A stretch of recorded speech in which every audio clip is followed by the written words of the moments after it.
السلام علیکم. بسم اللہ الرحمن الرحیم. ہم اپنے اے آئی کی جو بات کر رہے ہیں گولز اور پرپس کی، اس کو آگے بڑھاتے ہیں. ہم نے ایمرسن پک کو لاسٹ سلائڈ کے اندر ڈسکس کیا. اے آئی گولز کے اندر ہمارے پاس جو گولز ہیں اس میں جو موٹے موٹے مین جو چیدہ گولز ہیں اس میں سے ہیں کہ کیا ہم کمپیوٹرز کو اس قابل بنا سکتے ہیں کہ وہ خود سے سوچنے لگیں، اور یہ سوچ ہے، سوچنے کا عمل ہے، اس کو ہم کس طرح ڈیفائن کریں گے. Do they know what they are actually doing. کیا کمپیوٹر اس بات کا ادراک ہے کہ وہ کیا کر رہے ہیں، جس کو ہم سیلف اویئرنیس بھی کہتے ہیں. Can they solve new and complex problems without an example. کیا کمپیوٹر خود سے کسی نئے ملنے والے پرابلم کو سولو کر سکتے ہیں جو کہ پیچیدہ بھی ہو اور اس سے پہلے اس قسم کا پرابلم کمپیوٹر نے نہ دیکھا ہو. ہم نے چیس کی ایگزامپل میں یہ شروع کے لیکچرز میں ڈسکس کیا تھا کہ جنرلائزیشن کسے کہتے ہیں، یا ہم نے یہ بات کی تھی اسٹرانگ اے آئی کے اوپر. Can they diagnose and self correct اور کیور دیم سیلفس. کمپیوٹر میں بیٹری خراب ہو گئی ہے، اس میں کوئی چیز کی لیکیج ہو گئی ہے، اس کو کوئی ایکسیپشنل فائر ہو گیا ہے، ان تمام کو کیا کمپیوٹر خود سے سمجھ سکتا ہے، خود سے ڈائگنوز کر سکتا ہے اور خود سے کیا اپنا علاج کر پائے گا. Would they follow the law of the land and which land. کیا کمپیوٹر، اور یہ آپ ڈاکٹر جنید قادر کی لیکچرز کے اندر گیسٹ لیکچرز میں دیکھ چکے ہیں کہ جب ہم ایتھکس کی بات کرتے ہیں تو ہم کمپیوٹرز کی ایتھکس کی بات کرتے ہیں تو کون سی ایتھکس فالو کرے گا؟ وہ ایتھکس جو اسلام کے اندر ہے، یا وہ ایتھکس جو کرسچینٹی کے اندر ہے، جوڈیزم کے اندر ہے، یا ہندوازم کے اندر ہے؟ وہ ایتھکس فالو کرے گا، وہ قانون فالو کرے گا جو پاکستان میں چلتا ہے، یا وہ قانون فالو کرے گا جو برطانیہ میں، امریکہ میں چلتا ہے؟ تو ایک بڑی لمبی ڈبیٹ ہے. ان تمام کام کو کرنے کے بعد ہم کرنا کیا چاہ رہے ہیں؟ ہم چاہ رہے ہیں کہ اسپیچ ریکگنیشن ہو سکے، کمپیوٹر ہماری آواز پہچان سکے جیسے کہ آپ سیری سے بات کرتے ہیں، مشین ٹرانسلیشن ہو سکے، پیٹرن میچنگ ہو سکے، سائیکولوجی کو سمجھ سکے، ہیومن بیہیویئر کو سمجھ سکے. بہت ساری ایگزامپل ہے. الٹس ایگزامپل ہے یو ایس آرمی کی. اس میں ایک ڈرون طیارہ ہوتا ہے، وہ اپنے ہینگر سے نکلتا ہے، جاتا ہے، اٹیک کرتا ہے، واپس آتا ہے اور خود ہینگر کے اندر چلے جاتا ہے. مارس مشن میں ہم نے اے آئی کو استعمال کیا. سیلف ڈرائیونگ کار کی ایگزامپل آپ کے پاس ہے. پریڈکشن کی آپ کے پاس ایگزامپلز ہیں. یہ تمام گولز ہیں جس میں ہلکے ہلکے گاہے بگاہے ہم اس کی طرف اے آئی کی مدد سے مارچ کر رہے ہیں. ایسا ضروری کیوں ہے؟ ہم کیوں چاہتے ہیں کہ یہ سب کچھ ہو؟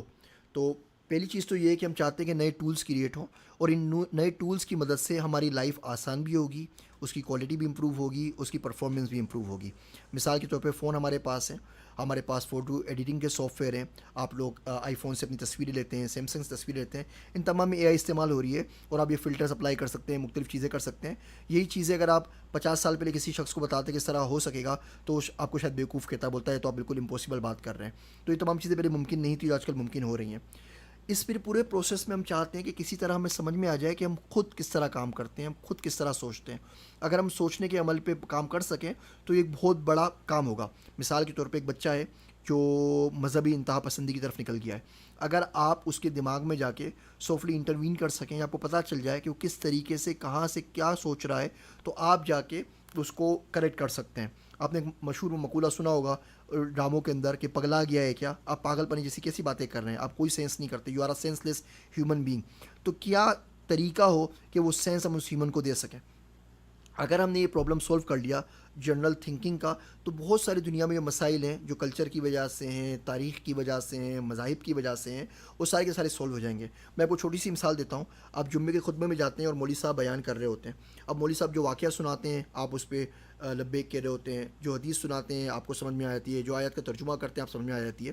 اب اگر آپ کے پاس آئی فون کے اندر یا فون جو بھی آپ کے پاس ہے اس میں کمپیوٹر الگورتھم ہو، جو بھی مولوی صاحب بولیں وہ اس کو ٹرانسلیٹ کر لے، اس کو سمجھ لے، اور آپ کو ویریفائی کر کے بتا دے بات ہوئی بھی ہے یا نہیں ہوئی. وہ کوئی حدیث کوٹ کرتے ہیں، آپ کے موبائل کے اندر انٹرنیٹ کلاؤڈ کے اوپر سیاہ ستہ ساری کی ساری اسٹور ہے، وہ وہاں سے معلوم کر کے بتا دے آپ کو کہ یہ ضعیف حدیث ہے، یا اس کی جو چین آف نیریشنز ہے یہ صحیح نہیں ہے، اس کی روایت ٹھیک نہیں ہے، یا انہوں نے حدیث تو صحیح کوٹ کیے، جو جس راوی نے کوٹ کیے وہ بھی بتا رہے ہیں لیکن لفظ انہوں نے آگے پیچھے کر دیے ہیں، اور اس کا یہ مطلب یا کانٹیکس نکلتا ہی نہیں ہے، یا یہ حدیث تو سرے سے موجود ہی نہیں ہے اور انہوں نے پتہ نہیں اپنی طرف سے گھڑ لی ہے، پتہ نہیں کہاں سے لے کر آئے.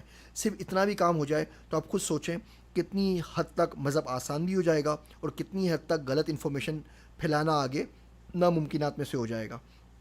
ہم آگے بات کریں گے جب اس وہ پورے کے پورے اے آئی کے کورس کو ہم کنکلیوڈ کریں گے کہ اے آئی کا ایک بہت بڑا فائدہ یہ بھی ہے کہ آدمی جھوٹ نہیں بول سکے گا.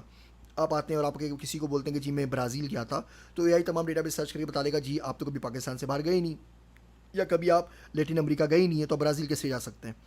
تو خیر انہی کے اوپر میں نے کیگل میں کمپلیٹ ڈیٹا سیٹ اپلوڈ کر دیا ہے قرآن شریف کا، جس میں قرآن شریف ملٹیپل لینگویجز میں اویلیبل ہے. مثال کے طور پہ آپ کو سرچ کرنا ہے ڈیٹا سائنس میں کہ قرآن کے اندر ورڈ مومن کتنی مرتبہ آیا، یا قرآن میں اللہ نے قسم کتنی مرتبہ کھائی، یا قرآن میں لعنت کا ورڈ کن لوگوں کے لیے آیا کتنی مرتبہ آیا، یا قرآن کے اندر نماز کی تلقین کتنی مرتبہ کی گئی. یہ سارے کے سارے کام آپ ایک الگورتھم سے کر سکتے ہیں، یا ملٹیپل لینگویجز کے اندر قرآن شریف کمپلیٹ میں نے اپلوڈ کر دیا ہے. دوسرے میرے پاس کیگل ڈیٹا سیٹ ہے، یا آپ زید عثمانی کیگل کے اوپر جا کے دیکھ سکتے ہیں. اس میں سیاہ ستہ کی جو احادیث ہیں وہ کر دی ہیں. تو اگر آپ کو ایف آئی پی کے اوپر کام کرنا چاہتے ہیں تو آپ ایسا پروجیکٹ بنا سکتے ہیں جس میں آپ راوی کو ٹریس کر سکیں. مثال کے طور پہ اگر میں بولوں وہ تمام احادیث کوٹ کریں جو حضرت ابو ہریرہ رضی اللہ سے مروی ہیں، یا وہ تمام احادیث بتائیں جن کی نیریشن حضرت اما عائشہ صدیقہ رضی اللہ تعالیٰ کے تھرو ہیں، وہ آپ کر سکتے ہیں. یا یہ حدیث کن کن راوی نے بیان کی ہے، یا یہ لفظ کس کس حدیث میں آئے ہیں، یا کون کون سی احادیث قربانی سے متعلق ہیں یا زکوٰۃ سے متعلق ہیں. یہ سارے کے سارے کام آپ آٹومیٹ کر سکتے ہیں. اسی کے اوپر اگلے لیکچر پہ مزید بات کرتے ہیں.